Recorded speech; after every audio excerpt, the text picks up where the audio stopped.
وَلْتَكُن مِّنكُمْ أُمَّةٌ يَدْعُونَ إِلَى الْخَيْرِ وَيَأْمُرُونَ بِالْمَعْرُوفِ وَيَنْهَوْنَ عَنِ الْمُنكَرِ وَأُولَٰئِكَ هُمُ الْمُفْلِحُونَ. يا أيها الذين آمنوا اذكروا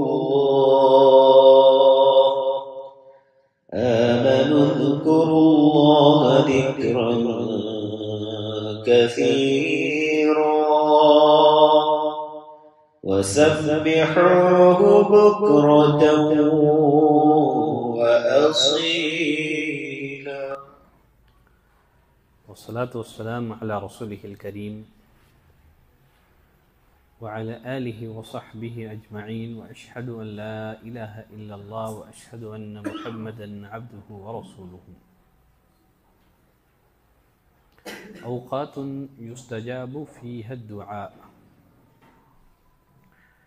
وہ گھڑیاں، وہ اوقات جن میں مانگے جانے والی دعائیں قبول ہوتی ہیں۔ اللہ تعالیٰ نے جب دعا کو بطور عبادت کے مشروع قرار دیا، اپنے بندوں کو اس بات کی ترغیب دی، ابھارا کہ وہ اللہ تعالیٰ سے دعائیں مانگے، ساتھ ہی اللہ تعالیٰ نے اپنے بندوں سے دعا کی قبولیت کا وعدہ بھی کیا، اور ساتھ ہی ساتھ اللہ تعالیٰ نے کچھ ایسی گھڑیاں، کچھ ایسے اوقات مقرر کیے، متعین فرمائے، جن میں کی جانے والی دعائیں اللہ قبول فرماتا ہے۔ اللہ تعالیٰ نے دعا کے کچھ آداب مقرر کیے، بندہ دعا کرتے ہوئے جس قدر دعا کے جو آداب ہیں ان کی پابندی کرتا ہے، اسی قدر اس آدمی کی دعا کی قبولیت کی امید کی جاتی ہے۔ آج ہم اللہ سے جو دعائیں مانگتے ہیں، ہماری دعاؤں کے قبول نہ ہونے کی بے شمار وجوہات ہیں۔ ایک وجہ تو یہ ہے دعا کے جو آداب ہیں ان کا پاس و لحاظ نہ رکھنا، دعا کے جو شرائط ہیں ان کو اہمیت نہ دینا، اور ساتھ ہی ساتھ دعا کی قبولیت کی راہ میں کچھ رکاوٹیں ہیں۔ جب تک ہم ان رکاوٹوں کو دور نہیں کریں گے ہماری دعا قبول نہیں ہوگی۔ جیسے گناہ ہے، حرام روزی ہے، یہ سب دعا کی قبولیت کی راہ میں بہت بڑی رکاوٹیں ہیں۔ دعا کے شروط کا پاس و لحاظ نہ کرنا، دعا کے آداب کا پاس و لحاظ نہ کرنا، دعا کی قبولیت کی راہ میں جو رکاوٹیں ہیں ان رکاوٹوں کو دور نہ کرنا، اور ساتھ ہی ساتھ اگر ہماری دعائیں قبول نہیں ہو رہی ہیں تو اس میں کچھ حکمت بھی ہوگی۔ ضروری نہیں ہے ہم اللہ سے جو مانگیں وہ مل جائے، لیکن یہ بات تو ذہن میں رکھیں، ہم اللہ سے جو بھی مانگتے ہیں ہماری دعائیں تو ضائع نہیں ہوں گی۔ یا تو اللہ تعالیٰ ہم جو مانگتے ہیں ہمیں بالفور دے دے، یا تو تاخیر سے دے، یا دعا تو قبول نہ ہو لیکن اس دعا کے نتیجے میں ہم پر آنے والی آفتیں، بلائیں، پریشانیاں اللہ دور کر دے، یا تو ہماری دعاؤں کو اللہ تعالیٰ ذخیرہ آخرت بنا دے۔ تو ہم سمجھ رہے ہیں کہ ہم نے جو مانگا نہیں ملا ہے، لیکن ہم نے جو مانگا ہے نہیں ملا ہے، وہ چیز شاید ہمارے لیے مفید نہ ہو۔ اگر ہمارے لیے مفید ہوتی تو اللہ تعالیٰ دیتا۔ تو دعاؤں کی قبولیت اللہ کی مشیت کے تابع ہے، اللہ چاہے گا تو قبول ہوگی۔ دعا کے سارے آداب، دعا کے تمام شروط کا پاس و لحاظ ہم نے رکھا، دعا کی قبولیت کی راہ میں جو رکاوٹیں ہیں ہم ان سے بچ رہے ہیں، لیکن پھر بھی دور نہیں ہو رہی ہے تو یقیناً اس میں کچھ مصلحت ہوگی۔ خیر چلیں آگے بڑھتے ہیں۔ تو اللہ تعالیٰ نے دعا کی قبولیت کے لیے کچھ اوقات مقرر کیے ہیں۔ ایک مسلمان کو چاہیے کہ ان گھڑیوں میں دعا کرنے کا اہتمام کریں، ان گھڑیوں میں بکثرت دعاؤں کی پابندی، دعاؤں کا اہتمام اور التزام کریں۔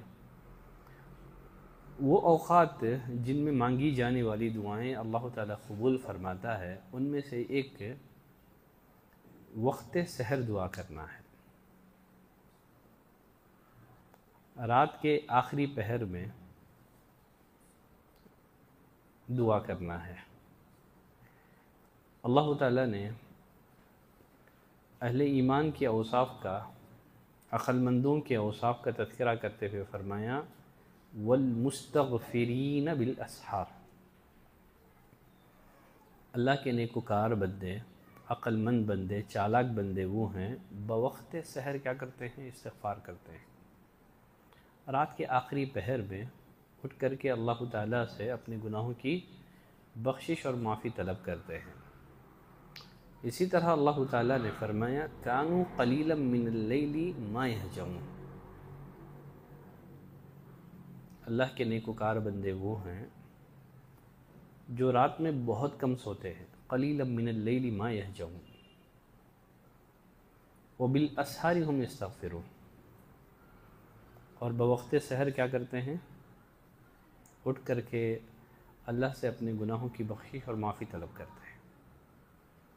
تو یہاں دونوں آیتوں میں اللہ نے کہا کہ والمستغفرین بالاسحار یا وبالاسحار هم یستغفرون، تو یہ استغفار کے لیے نہایت مناسب وقت ہے۔ آدمی اللہ تعالیٰ سے اپنے گناہوں کی بخشش کروانا چاہتا ہے، اس وقت سے افضل کوئی وقت نہیں ہے کہ بندہ آخری پہر میں، بلکہ رات کے آخری تہائی حصے میں، رات کے آخری تہائی حصے میں اٹھ کر کے اللہ کے حضور اپنی گناہوں کی بخشش اور معافی طلب کریں۔ یہ حدیث متواتر ہے جو صحیح بخاری اور صحیح مسلم میں بھی ہے۔ نبی کریم صلی اللہ علیہ وسلم نے فرمایا ينزل ربنا تبارک وتعالی كل لیلۃ الى سماء الدنیا حين يبقى ثلث اللیل الآخر۔ جب رات کا آخری تہائی حصہ باقی رہتا ہے تو ہمارا رب تبارک و تعالی آسمان دنیا پر نزول فرماتا ہے، پھر خود اللہ اعلان کرتا ہے من یدعونی فاستجیب لہ، ہے کوئی مانگنے والا، دعا کرنے والا کہ میں اس کی دعا قبول کروں؟ من یسألنی فاعطیہ، ہے کوئی مانگنے والا کہ میں اسے دوں؟ ہے کوئی گناہوں کی بخشش اور معافی طلب کرنے والا کہ میں اس کے گناہوں کو بخش دوں اور معاف کروں؟ یہ اللہ خود اعلان کرتے ہیں۔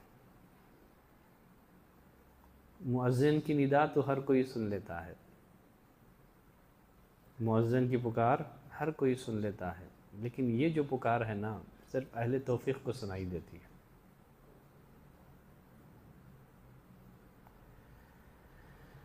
تو اس حدیث سے آپ اندازہ لگا سکتے ہیں کہ یہ جو وقت ہے رات کے آخری پہر میں دعا کرنا، یہ کتنا عظیم وقت ہے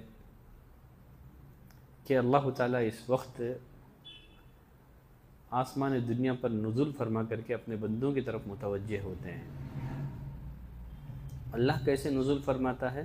ہم کو اللہ کی صفات کی کیفیات میں نہیں پڑھنا ہے۔ اہل السنہ والجماعہ کا موقف یہی ہے۔ قرآن اور سنت میں اللہ کے جتنے صفات بیان ہوئے ہیں، چاہے وہ ذاتی ہو کہ فعلی، ہم کیا کریں گے؟ اللہ کے لیے ان صفات کو ثابت کریں گے، اللہ کی ان صفات میں سے کسی صفت کا انکار نہیں کریں گے، تعویل نہیں کریں گے، معنی نہیں بدلیں گے، اللہ کی صفات کو مخلوق کی صفات سے تشبیہ نہیں دیں گے، نہیں اللہ کی صفات کی کیفیات کے پیچھے پڑھیں گے۔ جس طرح ہم اللہ کی ذات کا ادراک نہیں کر سکتے، اللہ کی صفات کا بھی ہم ادراک نہیں کر سکتے۔ ہمارا کام ہے جو چیز بیان ہوئی ہے اس کو مان لینا۔ نبی کریم صلی اللہ علیہ وسلم نے صحابہ اکرام کے سامنے بھی یہ حدیثیں سنائیں۔ کبھی صحابہ اکرام نے نبی کریم صلی اللہ علیہ وسلم سے نزول کی کیفیت کے بارے میں سوال نہیں کیا۔ تو ہمیں بھی چاہیے، صحابہ اکرام بھی عقل مند تھے، وہ کوئی بدھو لوگ تو نہیں تھے نا، جب صحابہ نے سوال نہیں کیا ہے ہم کیوں سوال کریں؟ اللہ کی صفات کی کیفیت کے پیچھے نہیں پڑنا ہے۔ اللہ عرش پر مستوی ہے، وہ جیسے چاہتا ہے بندوں کے قریب ہوتا ہے، وہ جیسے چاہتا ہے بندوں کے قریب ہوتا ہے۔ خیر چلے، تو معلوم ہوا کہ دعا کے لیے یہ سب سے افضل ترین وقت ہے، اور استغفار کے لیے بھی یہ سب سے افضل ترین وقت ہے۔ شیخ الاسلام ابن تیمیہ رحمۃ اللہ علیہ فرماتے ہیں والناس فی آخر اللیل یکون فی قلوبہم من التوجہ والتقرب والرقہ، رات کے آخری پہر میں وہ جو توجہ ہوتی ہے نا، وہ جو کانسنٹریشن ہوتا ہے، وہ جو اخلاص جو ہوتا ہے، وہ کیفیت کسی اور گھڑی میں نہیں پائی جاتی ہے۔ وَهَذَا مُنَاسِبٌ لِنُزُولِهِ إِلَى سَمَاءِ الدُّنْيَا، یہ بالکل مناسب ہے یہ کیفیت، کیونکہ اللہ تعالیٰ اس وقت آسمان دنیا پر نزول فرماتے ہیں اور خود پکارتے ہیں ہے کوئی مانگنے والا کہ میں اسے دوں۔ بقیہ دیگر اوقات میں ہم جو دعائیں مانگتے ہیں بعض دفعہ تھوڑی سی غفلت ہمیں چھائی ہوئی رہتی ہے، بے توجہی سے دعائیں مانگتے ہیں، لیکن اس گھڑی میں ہر کوئی دعا نہیں مانگتا ہے، تو مطلب کہ ہے پوری توجہ کے ساتھ اللہ سے کوئی مطالبہ جو ہے منوانے کے لیے ہی اس وقت آدمی اٹھتا ہے۔ تو یہ جو گھڑی ہے یہ سب سے اہم ترین گھڑی ہے، اگر کوئی بندہ اللہ سے دعا کرنا چاہے، اللہ سے اپنے گناہوں کی بخشش کروانا چاہے۔ دعا کی قبولیت کے جو اوقات ہیں، جو گھڑیاں ہیں، ان میں سے ایک گھڑی جمعہ کے دن کی گھڑی ہے۔ اللہ نے جمعہ کے دن ایک وقت رکھا ہے، ایک گھڑی ایسی اللہ نے رکھی ہے جس میں مانگی جانے والی دعا اللہ قبول فرماتا ہے۔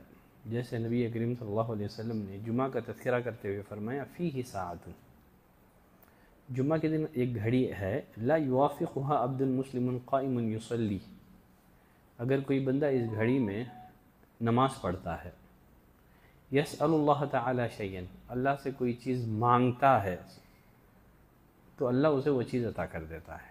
وَأَشَارَ بِيَدِهِ يُقَلِّلُهَا، نبی کریم صلی اللہ علیہ وسلم نے ہاتھ کے اشارے سے کہا کہ وہ جو گھڑی ہے نہایت مختصر گھڑی ہے، وہ جو گھڑی ہے نہایت مختصر گھڑی ہے۔ اب جمعہ کے دن اللہ نے دعا کی قبولیت کے لیے ایک گھڑی مقرر کی ہے، ایک وقت ہے جس میں مانگی جانے والی دعا قبول ہوتی ہے۔ اب یہ گھڑی کون سی ہے، یہ وقت کون سا ہے، اس بارے میں اہل علم کے مابین اختلاف ہے۔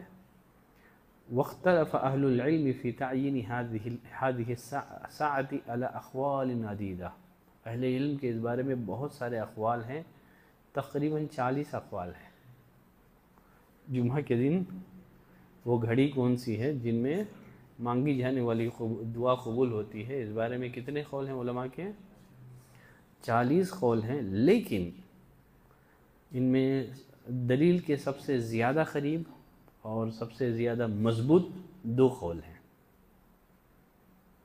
پہلا قول یہ ہے کہ وہ جو گھڑی ہے وہ امام کے منبر پر بیٹھنے سے لے کر کے نماز ختم ہونے تک ہے، امام کے منبر پر بیٹھنے سے لے کر کے نماز، جمعہ کی نماز ختم ہونے تک وہ گھڑی اللہ نے رکھی ہے۔ تو اسی لیے جمعہ کی نماز میں سجدے وغیرہ میں کیا کریں، تشہد میں دعا کر لیں۔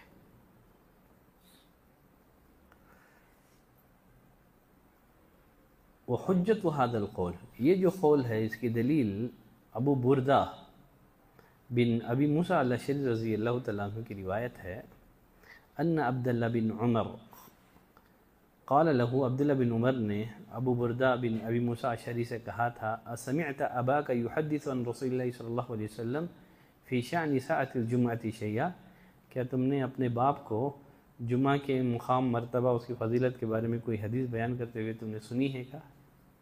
یعنی ابو موسیٰ الاشعری جو تمہارے باپ ہیں، تم نے ان سے جمعہ کے بارے میں کوئی حدیث سنی ہے کیا؟ تو انہوں نے کہا ہاں میں نے سنا ہے۔ وہ کہتے ہیں، یعنی ابو موسیٰ الاشعری کہتے ہیں، سمعت رسول اللہ صلی اللہ علیہ وسلم یقول، میں نے رسول اللہ صلی اللہ علیہ وسلم کو فرماتے ہوئے سنا، ہی ما بین ان یجلس الامام الی ان تقضى الصلاۃ، جمعہ کی شان میں جو فضیلت ہمارے والد نے نبی سے سنی ہے کہ جمعہ کے دن ایک گھڑی ہے، وہ گھڑی کب ہے؟ امام کے منبر پر بیٹھنے سے لے کر کے نماز ختم ہونے تک۔ تو یہ جو گھڑی ہے اس میں دعاؤں کا اہتمام کرتے رہنا چاہیے۔ والقول الثانی، دوسرا قول یہ ہے کہ انہا بعد العصر الى غروب الشمس، یہ جو وقت ہے عصر کے بعد شروع ہوتا ہے، کب تک باقی رہتا ہے؟ غروب شمس تک، عصر کے بعد سے لے کر کے غروب شمس تک۔ اس قول کی دلیل وہ روایت ہے جو مسند احمد میں ہے اور ابن ماجہ میں بھی ہے۔ عبداللہ بن سلام راوی ہیں،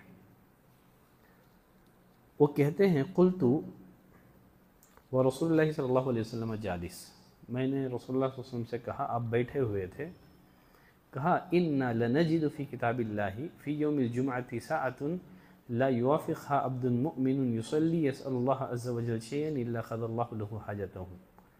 ہم نے اللہ کی کتاب میں یہ چیز پڑھی ہے، عبداللہ بن سلام کہہ رہے ہیں کہ ہم نے اللہ کی کتاب میں یہ چیز پڑھی ہے، مطلب تورات میں قرآن کی بات نہیں کر رہے ہیں، ٹھیک ہے، اس لیے کہ تورات اور انجیل کے یہودی تھے نا یہ، ٹھیک ہے، تورات کے عالم تھے، تو یہ رسول اللہ صلی اللہ علیہ وسلم سے تورات کے بارے میں کہہ رہے ہیں کہ ہم نے اللہ کی کتاب، تورات تو اللہ کی کتاب ہی تھی گرچہ وہ اصلی شکل میں نہیں تھی، کہا کہ ہم نے تورات میں پڑھا ہے کہ فی یوم الجمعۃ ساعۃ، تو تورات میں بھی یہ چیز مینشن تھی، فی یوم الجمعۃ ساعۃ، جمعہ کے دن ایک گھڑی ہے، لا یوافقها عبد مؤمن، اگر کوئی بندہ اس گھڑی کو نماز پڑھتے ہوئے پالے اور اس میں اللہ سے کوئی چیز مانگے، اللہ اس کی ضرورت اور حاجت پوری کر دیتا ہے۔ قال عبداللہ فاشار الی رسول اللہ صلی اللہ علیہ وسلم، عبداللہ بن سلام کہتے ہیں کہ رسول اللہ صلی اللہ علیہ وسلم نے اشارہ کیا، کیا تم نے یہ بھی پڑھا ہے کہ وہ گھڑی مختصر ہے؟ کہتے ہیں صدقت یا رسول اللہ، میں نے کہا اللہ کے رسول آپ نے سچ کہا، یہ چیز ہے منشن میں کہ وہ گھڑی مختصر ہے۔ عبداللہ بن سلام کہتے ہیں کہ میں نے پوچھا ایو ساعت ہی، اللہ کے رسول بتائیے نا وہ گھڑی کون سی ہے، وہ وقت کون سا ہے جمعہ کے دن جن میں مانگی جانے والی دعا قبول ہوتی ہے؟ آپ نے فرمایا ہی آخر ساعت من ساعت النہار، جمعہ کے دن کی گھڑیوں میں سے آخری گھڑی ہے۔ کیا ہے؟ آخری گھڑی، جمعہ ختم ہوتا ہے مغرب، ٹھیک ہے، تو کہا کہ جمعہ کا جو دن ہے اس کی گھڑیوں میں سے آخری وقت ہے یہ۔ اب دیکھیے، اب عبداللہ بن سلام کو ایک شک ہوا، شاید وہ شک آپ کے دل میں بھی پیدا ہوا ہوگا، کوئی بھی حدیث سنتا ہے تو اس کے دل میں ایک شک پیدا ہوتا ہے، کیونکہ حدیث کے الفاظ کیا ہیں؟ جمعہ کے دن ایک گھڑی ہے، اگر کوئی بندہ نماز پڑھتا ہے، اگر کوئی بندہ نماز پڑھتا ہے، اللہ سے کوئی چیز مانگتا ہے تو اللہ اسے اس کی مانگی ہوئی چیز دیتا ہے، تو نماز پڑھتا ہے۔ اب ایک ڈاؤٹ، اب عبداللہ بن کہنے لگے، کچھ لوگوں کے ذہن میں آیا ہوگا یہ ڈاؤٹ، آیا ہے نہیں آیا ہے؟ چلیں ٹھیک ہے، اب دیکھیے ڈاؤٹ عبداللہ بن سلام کے ذہن میں بھی آ گیا، کہنے لگے قلت انھا لیست ساعۃ صلاۃ، اللہ کے رسول یہ گھڑی تو نماز کی گھڑی نہیں ہے نا، یہ گھڑی تو نماز کی گھڑی نہیں ہے، آپ بتا رہے ہیں کہ آخری وقت میں جمعہ کے دن کا یہ جو وقت ہے ایک دم آخری وقت ہے، یہ جہاں جمعہ ختم ہوتا ہے۔ کہا کہ یہ تو آپ نے تو جمعہ عصر کے بعد نماز پڑھنے سے منع کر دیا ہے، اور پھر آپ بتا رہے ہیں کہ یہ آخری گھڑی ہے۔ رسول اللہ صلی اللہ علیہ وسلم نے اس اشکال کو دور کر دیا، کہا بھلا بات صحیح ہے، ان العبد المؤمن اذا صلی، جب کوئی بھی بندہ مومن نماز پڑھتا ہے، ثم جلس، پھر بیٹھ جاتا ہے، لا یجلسہ الا الصلاۃ، نماز کے ارادے سے ہی بیٹھتا ہے تو وہ نماز ہی میں ہوتا ہے، نماز مسجد میں نماز کے انتظار میں بیٹھنے والا وہ نماز پڑھنے والے کے حکم میں ہی ہوتا ہے۔ تو مطلب کیا ہے؟ آدمی نماز پڑھنے کے بعد بیٹھ گیا، چلو میں بوقت مغرب تک میں دعا کروں گا، میں مغرب پڑھ کے ہی میں جاؤں گا مسجد سے، تو آپ کے ذہن میں آ گئی یہ نیت مجھے مغرب پڑھ کے نکلنا ہے، تو آپ نمازی کے حکم میں آ گئے، آپ گویا آپ نماز پڑھ رہے ہیں۔ تو رسول اللہ صلی اللہ علیہ وسلم نے عبداللہ بن سلام رضی اللہ تعالیٰ عنہ کے ذہن میں آنے والے اشکال کو دور کر دیا کہ نماز کے انتظار میں بیٹھنے والا انسان وہ نماز پڑھنے والے کے حکم میں ہوتا ہے۔ دیکھیے اس باب میں مزید حدیثیں ہیں۔